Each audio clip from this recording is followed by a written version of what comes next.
오늘 우리가 함께 살펴볼 이 이사야 32장의 이 말씀은요, 하나님의 그런 의로운 통치를 통해서 이 메마른 땅이 다시금 회복되는 역사가 일어날 것이고, 그리고 무너진 모든 질서가 다시 제자리를 찾게 될 것이다 라는 그런 완전한 회복의 역사가 기록되어 있습니다. 자, 그런데 이 말씀을 읽다 보면요, 참으로 대조되고 상반되는 두 장면이 등장을 합니다. 한쪽에는요, 왕이 의로 통치하는 세상이 있습니다. 그래서 방백들이 정의를 따라 다스리고요, 광야에는 물이 흐르고 마른 땅에는 시내가 흐릅니다. 자, 그런데 또 다른 한쪽에는요, 거짓 평안에 취해 있는 사람들이 나옵니다. 안심하고 살아갑니다. 평안하다고 생각을 합니다. 그런데 그런 어떤 영적인 그런 어려움들, 영적인 그런 현실의 위험함을 전혀 깨닫지 못하는 것이죠. 자, 그러니까 이사야 32장은요, 우리에게 이렇게 묻고 있는 것입니다. 너희가 지금 누리고 있다고 생각하는 그 평안이 참된 평안이라고 생각을 하느냐? 그리고 동시에 하나님의 약속을 전합니다. 하나님은 의로운 통치를 통해서 메마른 세상의 정의와 평화를 회복하신다라는 것이죠. 여러분, 물이 없는 사막에서는요, 물이 한 방울이라도 이렇게 흐르는 소리가 들리면 그 소리가 아주 잘 들립니다. 왜냐하면 물이 너무 귀하니까요, 자꾸만 모든 신경이 이 물소리에 집중이 되어 있기 때문인 것이죠. 자, 그래서 그 물소리 하나가 생명을 살리고 사람을 살리는 것입니다. 이사야가 바라보던 그 시대가 이 사막처럼 너무나도 척박했습니다.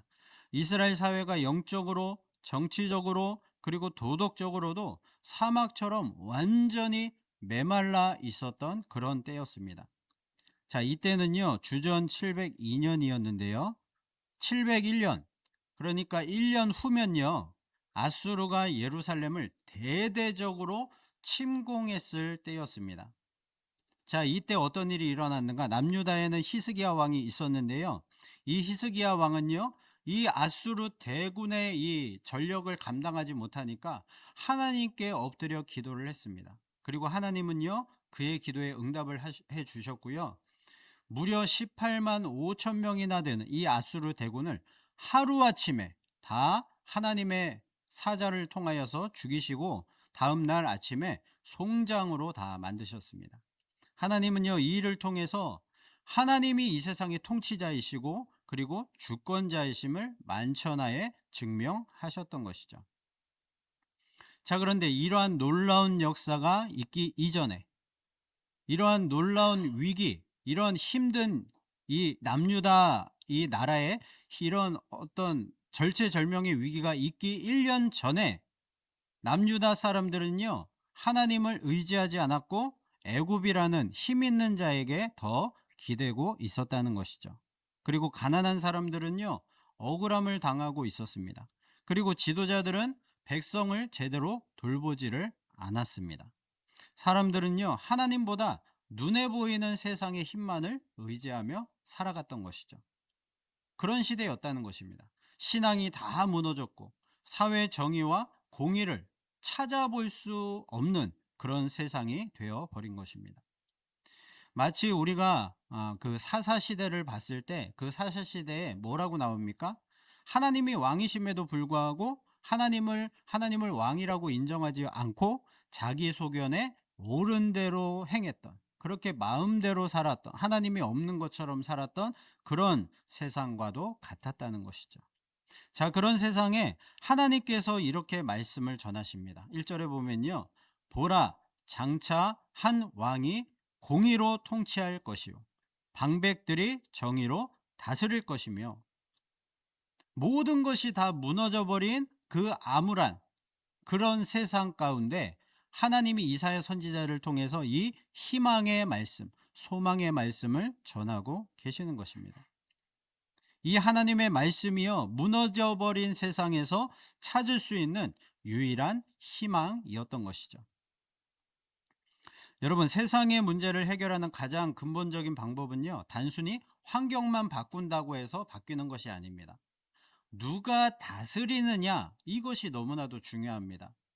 탐욕에 사로잡힌 사람이 권력을 잡으면요, 다른 사람의 것을 자꾸만 착취하고 빼앗으면서 그렇게 통치합니다. 그리고 두려움에 사로잡힌 사람이 권력을 잡으면요, 다른 사람을 자꾸만 통제하고 억압하려고만 하는 것이죠. 그러나 의로운 왕이 다스리면 완전히 이야기가 달라지는 것이죠. 그래서 이사야는요, 메마른 그런 현실 한가운데서 의로운 왕의 통치를 예언하는 것입니다. 그리고 그 통치가 시작되면 비로소 세상이 달라질 것이다 라고 말씀을 하는 것이죠. 자, 1절을 다시 보시면요, 보라, 장차 한 왕이 공의로 통치할 것이다 그랬습니다. 그러면 방백들이, 지도자들이 또한 정의로 다스릴 것이다 라고 나옵니다. 그러니까요, 한 왕이 등장을 하는데 이 왕이 공의로 통치를 한다는 것이 중요한 것입니다. 이 왕이 누구십니까? 궁극적으로 예수 그리스도를 말하는 것이죠. 예수님만이 완전하신 그 공의와 정의로 이 세상을 다스리시는 분이시다. 다스리실 수 있다라는 것이죠. 유일한 분이시다라는 것입니다. 하나님께서 이루시는 변화는요, 절대로 무질서한 변화가 아닙니다. 하나님의 나라는요, 공의와 정의를 완전하게 회복하는 나라입니다. 자, 그런데 여기서 우리는 조금 더 깊이 생각을 해봐야 되는데요. 왜 이사야 선지자는요, 왕의 통치를 이야기하면서 갑자기 그 이어지는 3절 4절 말씀해 보면요, 사람의 눈과 귀와 마음을 이야기하는 것일까?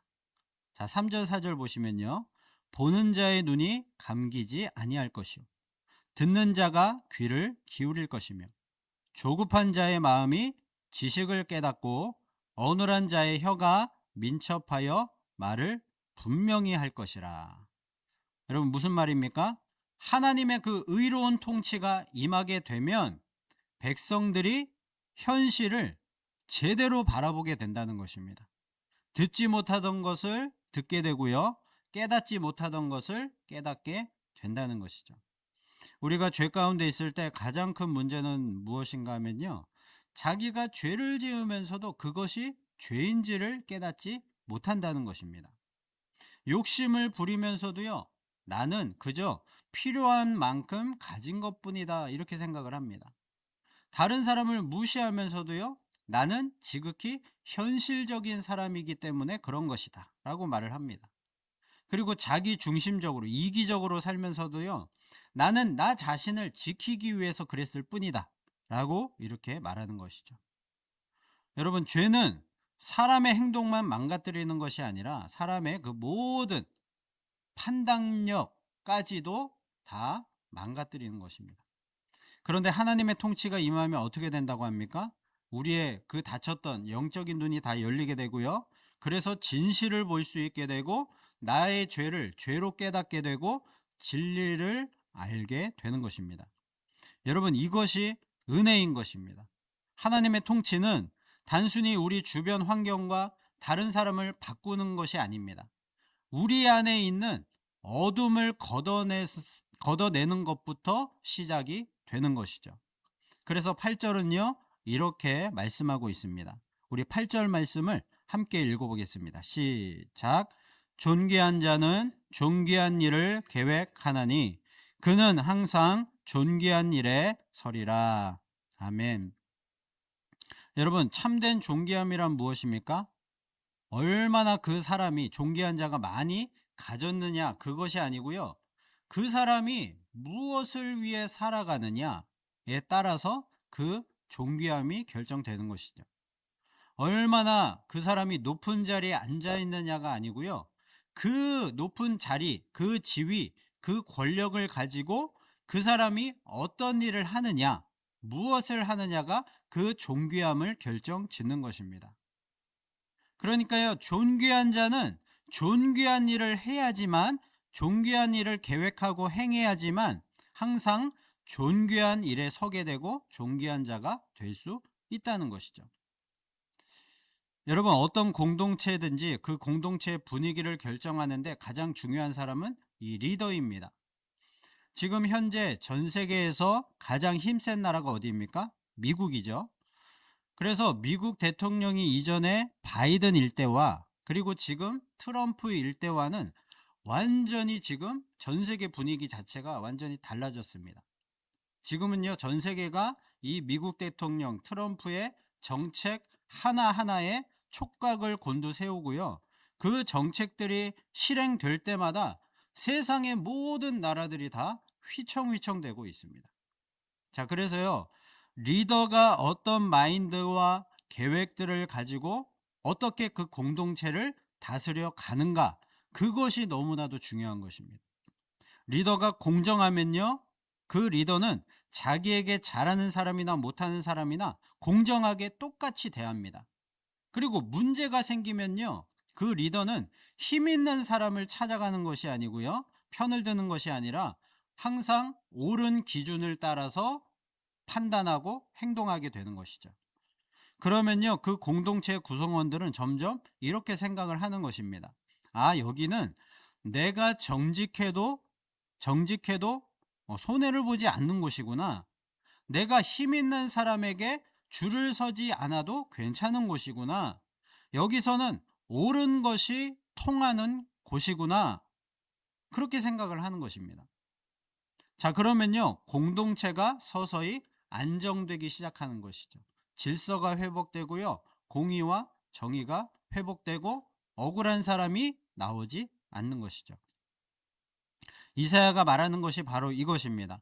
우리 예수님이 장차 의로운 왕으로 오셔서 의의 통치를 하신다는 것입니다. 그리고 그때 의의 통치로 하나님의 백성을 다스리게 되면 예수님은 그 의의 통치를 통해서 우리의 눈과 귀를 열어주시고 진리를 모두 깨닫게 해 주실 것입니다. 자, 그래서 하나님의 통치는요, 이 세상을 바꾸는 것이 아닙니다. 이 세상의 환경, 우리의 여건, 그리고 주변을 바꾸는 것이 아닙니다. 나를 먼저 바꾸는 것이 하나님 통치의 시작이라는 것이죠. 그러므로 하나님의 통치를 받는 우리들의 기도도 마땅히 바뀌어야 하는 것입니다. 지금부터 바뀌어야 합니다. 주님, 세상의 환경과 사람부터 바꿔주십시오. 나의 이 여건들, 이런 어떤 고난의 환경들, 어려움의 환경들, 이런 것부터 바꿔주십시오가 아니고요. 주님, 먼저 나를 공의로 다스려 주십시오. 그리고 나를 변화시켜 주십시오. 이런 기도가 나오는 것이죠. 이것이 간절히 하나님 나라를 소망하며 기다리는 그런 믿음의 사람들의 기도인 것입니다. 자, 그런데 이사야 32장 9절을 보면요, 이제 무서운 경고의 말씀이 등장하고 있습니다. 9절 보시면요, 너희 안일한 여인들아 일어나 내 목소리를 들을지어다. 너희 염려 없는 딸들아 내 말에 귀를 기울일지어다. 자, 여기 등장하는 안일한 여인들 그리고 염려 없는 딸들은 누구를 가리킬까요? 바로 그 당시에 모든 것이 무너져버린 남유다 백성들, 깨닫지 못하는 남유다 백성들을 가리키는 것입니다. 여기서요, 안일하다, 염려가 없다라는 말은요, 실제로 그렇다는 것이 아니라 그냥 그 남유다 백성들이요, 겉으로만 보기에 그냥 평안해 보인다, 그냥 염려 없이 살아가는 것처럼 보일 뿐이다 라는 것입니다. 자, 그래서 하나님께서는요, 그들에게 경고하십니다. 10절 보시면요, 우리 함께 10절을 읽어보겠습니다. 시작. 너희 염려 없는 여자들아 1년 남짓 지나면 너희가 당황하리니 포도 수확이 없으며 열매 거두는 일이 이르지 않을 것임이라. 아멘.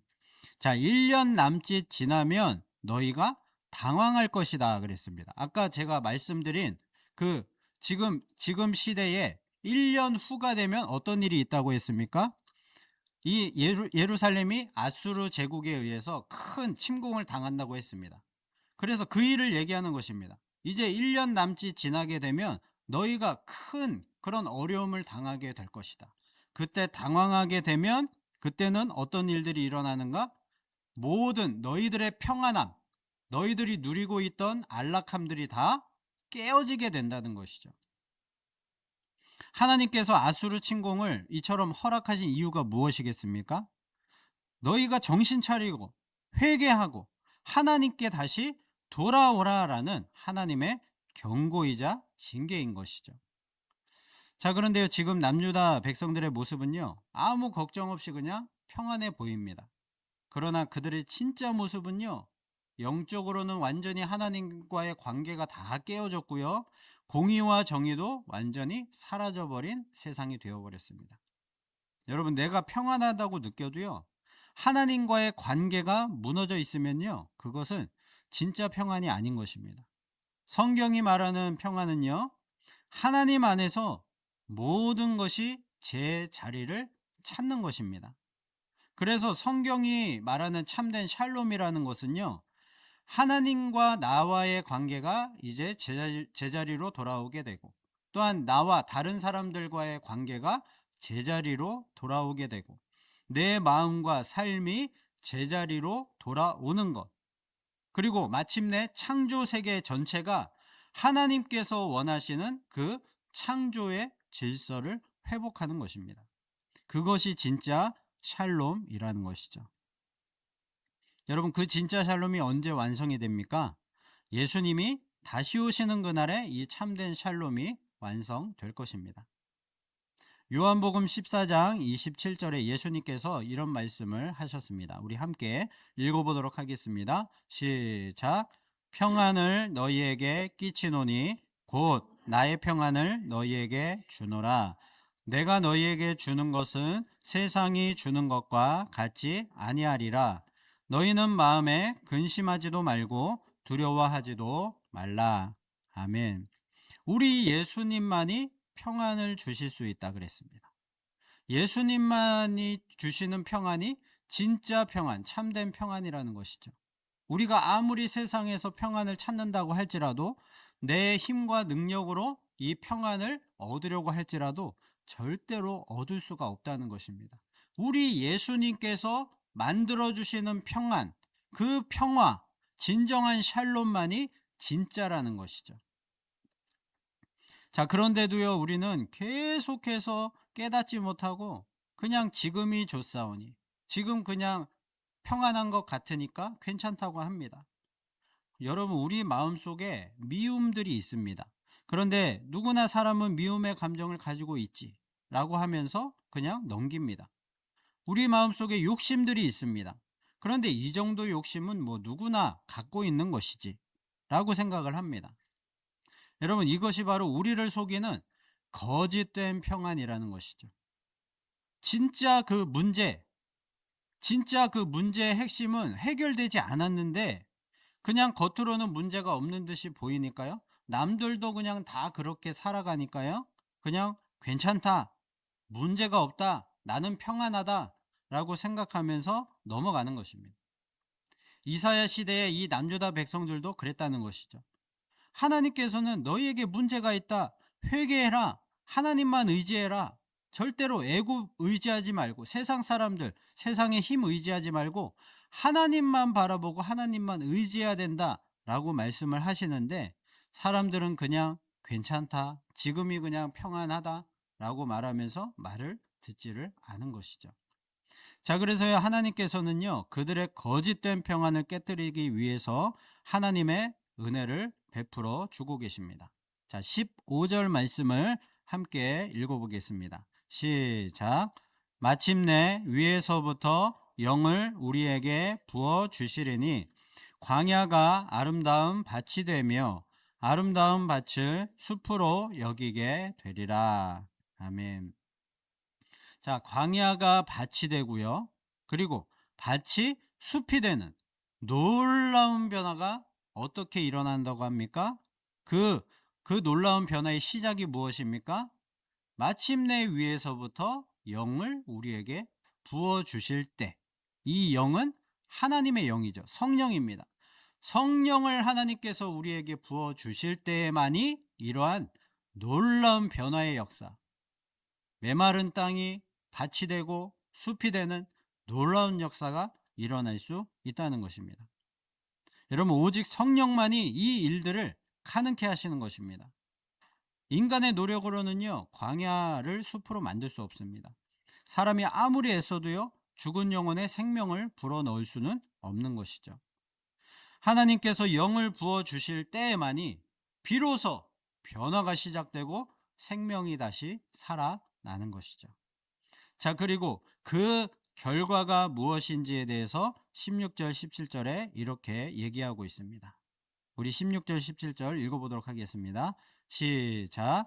그때에 정의가 광야에 거하며 공의가 아름다운 밭에 거하리니 공의의 열매는 화평이요 공의의 결과는 영원한 평안과 안전이라. 아멘. 자, 여기 말씀의 이 순서들을 잘 봐야 되는데요. 정의가 광야에 거하고 나서 그리고 어떤 변화가 일어나는가? 공의의 열매가 화평으로 맺어지고 그리고 공의의 결과는 영원한 평안과 안전이다. 이렇게 얘기를 하고 있습니다. 그러니까요, 정의와 공의가 먼저 있고 나서 그 결과로 화평, 그리고 안전, 평안이, 영원한 평안이 임하게 된다는 것이죠.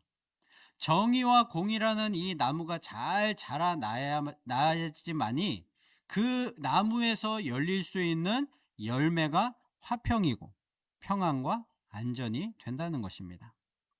여러분, 우리는요, 종종 평화를 원하면서 그 앞에 있어야 할 정의와 공의는 그냥 무시하고 지나칩니다. 그냥 좋은 게 좋은 거다라고 생각을 하면서요, 시작과 과정이 과연 정의로운지, 공의로 행해졌는지, 그것에 대해서는 관심 두지 않고 오직 그 마지막 평화, 화평, 안전, 평안, 이런 결과에만 신경을 쓰는 것이죠. 그런데 성경은 그렇게 말하지 않습니다. 참된 평화가 있기 위해서는 반드시 정의와 공의라는 이 나무가 잘 자라나야지 된다는 것이죠. 여러분, 이 시장에서 만약에 이제 고기를 1kg 샀다고 하면요. 자, 그런데 이 사 갖고 와서 1kg 되는 이 고기를 저울에 재봤더니 900g 밖에 안 되는 것입니다. 자, 그래서 주인에게 가서 그 고깃집 사장에게 가서 다시 따집니다. 아니, 나는 1kg를 돈 주고 샀는데 왜 900g 밖에 안 주냐? 자, 그랬더니 이 주인이 뭘 그렇게 따지냐? 그냥 100g 내가 더 주면 되지 않느냐? 그냥 좋은 게 좋은 거니까 이제 더 이상 얘기하지 말고 싸우지 말고 그냥 이것으로 그냥 넘어가자, 이렇게 말을 한다면 여러분, 이것이 진짜 평화입니까? 아닙니다. 잘못은 잘못이라고 인정을 하고요. 그리고 이 잘못, 이 고기를 덜 준 사람한테 용서를 구해야 되고요. 그리고 그 잘못에 대한 합당한 벌을 이 주인이 받아야 되고요. 그리고 재발 방지를 약속을 해야 되는 것입니다. 그런데 그렇게 하지 않고 그냥 좋은 게 좋은 거다 하고 그냥 넘어가게 된다면요, 그것은 평화가 아니라 불의를 그냥 덮어놓은 것에 불과한 것입니다. 불의를 덮어놓으면요, 나중에 큰 탈이 생기게 되는 것이죠. 하나님께서 주시는 평화는요, 절대로 그냥 불의를 덮어서 만들 수 있는 것이 아니라는 것이죠.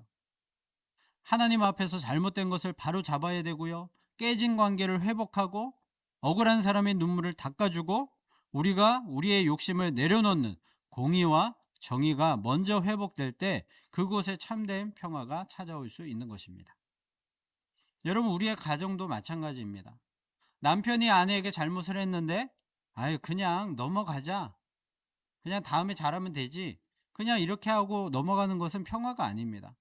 또 부모가 자녀에게 실수해서 상처를 주었는데 그냥 부모니까 그럴 수도 있지, 너희가 이해해라 하고 넘어가는 것도 평화가 아닙니다. 잘못한 것은 분명하게 잘못을 인정하고요, 내가 잘못했다, 미안했다, 다시는 그렇게 하지 않겠다라고 사과하고 용서를 구해야 합니다. 여러분, 이것이 정의이고 곧 평화인 것입니다. 그러므로 정의를 회복하기 위해서는요, 큰 용기가 필요한 것입니다. 그리고 그 용기는요, 우리가 부족할지라도 성령님께 구하면 우리 성령님께서 부어 주실 줄로 믿습니다. 여러분 오늘 본문 말씀을 가만히 바라보면요. 하나님 나라의 풍경이 보입니다. 왕이 의롭게 다스리고요. 그리고 그러자 사람들이 제대로 보는 눈이 열립니다. 그리고 제대로 듣게 되고요. 어리석음들이 다 물러갑니다. 탐욕이 사라지고 불의가 사라지고 광야에 물이 흐릅니다. 메마른 땅이 생명이 살아납니다. 의로운 통치가 시작되니까요. 모든 사람들의 그 마음이 다 변하고 새 생명이 넘쳐나고 사회에는 공의와 정의가 흐르게 되는 것이죠. 자, 그리고 마지막에는 무엇이 있습니까? 영원한 평안, 참된 샬롬의 이 역사가 일어나게 되는 것이죠. 자, 그런데 마지막 우리 19절 보면요. 하나님의 무서운 심판의 현실도 여전히 있을 것이다 라고 말씀하고 있습니다. 그 숲은 우박에 상하고 성읍은 파괴되리라. 자, 여기서 숲은요. 아수르 제국을 가리킵니다. 자, 그리고 성읍이라는 것은요. 예루살렘 성읍을 말하는 것입니다. 자, 그래서요. 안타깝게도 교만한 아수르 제국은 결국 망하게 될 것이고 회개하지 않는 예루살렘도 하나님의 징계로 말미암아 파괴가 될 것이다 라는 것을 말씀하고 있습니다. 자, 그러나 마지막 20절에서 다시 소망을 약속하고 계십니다. 우리 20절 말씀을 함께 읽어보겠습니다. 시작. 모든 물가에 씨를 뿌리고 소와 나귀를 그리로 모는 너희는 복이 있느니라. 아멘. 심판이 절대로 끝이 아니라는 것이죠. 하나님께서 예루살렘을 파괴하도록 그냥 내버려 두시는 것도요. 결국에는 이 예루살렘을 다시 회복하시기 위해서라는 것입니다. 여러분 남유다가 멸망해서 70년 포로 생활이 시작됐습니다. 그것이 끝이었습니까? 아닙니다.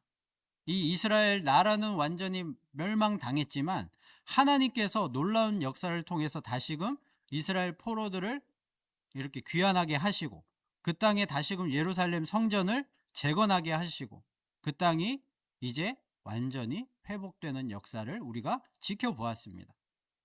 자, 그래서요 물가에 씨를 뿌리고 소와 나귀를 그리로 우리는 몰아가야 된다는 것입니다. 왜 그렇습니까? 하나님께서 물을 주실 것을 회복하게 하실 것을 구원해 주실 것을 우리는 믿기 때문에 그 일을 해야 된다는 것입니다.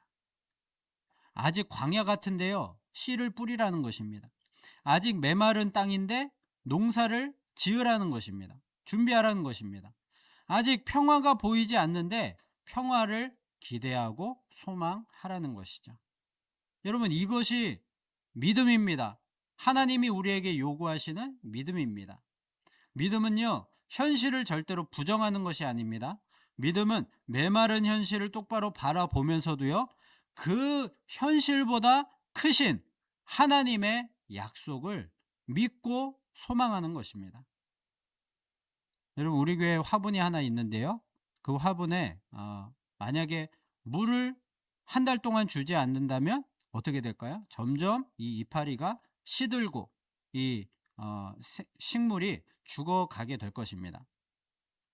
그런데 또다시 이 시들기 시작할 때 다시 물을 주기 시작하면 어떻게 될까요? 뭐 당장에는 뭐 이런 어떤 변화가 일어나지 않겠지만 계속해서 물을 주고 가꾸고 이렇게 하다 보면요 다시금 그 메마른 가지 속에서 새싹이 자라나는 것이죠. 그 화분의 식물은요 메말라 죽은 듯이 보이지만 사실 그 안에 생명이 계속해서 살아 있었던 것입니다. 여러분 우리의 영혼도 그럴 때가 있습니다. 기도해도 아무런 응답도 없고 변화도 없는 것 같습니다. 그리고 말씀을 읽어도요 계속 우리의 마음이 메마른 것 같습니다. 예배를 드려도 아무런 감동이 없습니다. 내 신앙은 왜 이럴까? 그렇게 자책만 하고 있는 것이죠. 그런데 우리가 기억해야 할 것이 있습니다. 그 메마름이 곧 죽음이 아니라는 것이죠. 메마른 우리 심령에요 다시금 성령의 단비가 내리면 다시 살아나는 것입니다. 메마른 땅이 밭이 되고 숲이 되는 것입니다. 여러분, 의로운 왕이 다시 통치하시면요, 공의와 정의가 회복되고 완전한 평화가 찾아오는 것이죠. 그러므로 계속 우리의 메마른 심령 가운데 말씀과 기도의 물을 계속해서 부어 주어야 하는 것입니다. 그러면 우리 성령님께서 때가 되면요, 변화시키시고 다시 회복시켜 주실 줄로 믿습니다. 여러분, 지금 내 마음이 메마른 광야 같다고 해서 절대로 포기하지 마십시오. 하나님의 영이 임하시면요, 이 광야 같은 이 마음에도요, 다시 생명수가 흘러 넘칠 수 있습니다. 하나님이 의로 통치하시면요, 공의와 정의가 이 사회 가운데 회복되고 참된 평화가 임하게 되는 것입니다. 하나님께서 하시면 됩니다. 우리 하나님은요, 못하실 일이 없으신 분이십니다. 사랑하는 성도 여러분, 우리가 살아가는 세상은요, 풍요로운 것 같지만 실상은 메말라 있습니다. 세상에 사람들은 많지만 우리는 외로움을 느낍니다. 정보는 넘치는 사회이지만 지혜가 부족합니다. 물질은 많아졌지만 진짜 만족은 더 줄어들었습니다. 그런 세상에 하나님께서 말씀하고 계십니다. 장차 한 왕이 의로 통치할 것이다. 의로운 한 왕이 나타나서 공의로 통치할 것이다. 이 말씀이 우리에게 유일한 소망입니다. 그날에는요, 모든 것이 제자리로 돌아가게 될 것이고요, 참된 샬롬이 회복되는 날이 될 것입니다. 두려움이 물러가고 탐욕이 물러가고 불의가 물러가고 상처와 눈물이 사라지고 다시 생명이 살아나고 공의와 정의가 회복되며 참된 평화만이 충만할 것입니다. 그러므로 여러분, 지금 우리가 해야 할 일이 무엇이겠습니까? 이 세상의 메마름 때문에 좌절하고 절망하는 것이 아니고요, 그리고 세상을 따라가는 것이 아니고요, 우리의 왕이 누구인지를 다시금 확인하고 기억하고 소망하며 왕의 통치를 소망하며 사는 것입니다. 그 왕의 의로운 통치를 내 삶에 받아들이는 것입니다. 주님, 내 생각과 삶을 다스려 주십시오. 우리 가정을 다스려 주십시오. 그 의로운 통치로 우리 교회를 다스려 주십시오. 그리고 우리는요, 믿음으로 계속해서 이 소망의 씨를 뿌리는 것입니다. 아직 광야처럼 메말라 있지만 계속해서 씨를 뿌리는 것입니다. 그 씨가 자라서 숲이 될 것을 기대하는 것이죠. 의의 통치로 임하실 하나님이 생수를 강같이 넘치도록 부어주실 것을 믿고 그 일을 묵묵히 각자의 삶의 자리에서 해 나가는 것입니다. 여러분, 평화의 왕으로 오신 우리 주님이요, 지금도 우리와 함께 계십니다. 그리고 공의와 정의로 모든 것을 통치하고 계십니다. 그러므로 광야 같은 현실 때문에 두려워하고 절망하지 마십시오. 우리가 해야 할 일만 묵묵히 해 나가면 되는 것입니다. 그러면 나머지는 하나님께서 다 알아서 모든 것을 다 인도하시고 해 주실 줄로 믿습니다. 여러분, 하나님의 이 약속과 귀한 놀라운 역사들을 기대하고 소망하면서 하루하루 믿음으로 이 믿음의 씨앗을 잘 심어서 그 믿음의 씨앗을 통하여서 하나님이 이루실 일을 기대하고 소망하며 승리하며 살아가는 저와 여러분 되시기를 예수님 이름으로 축원합니다.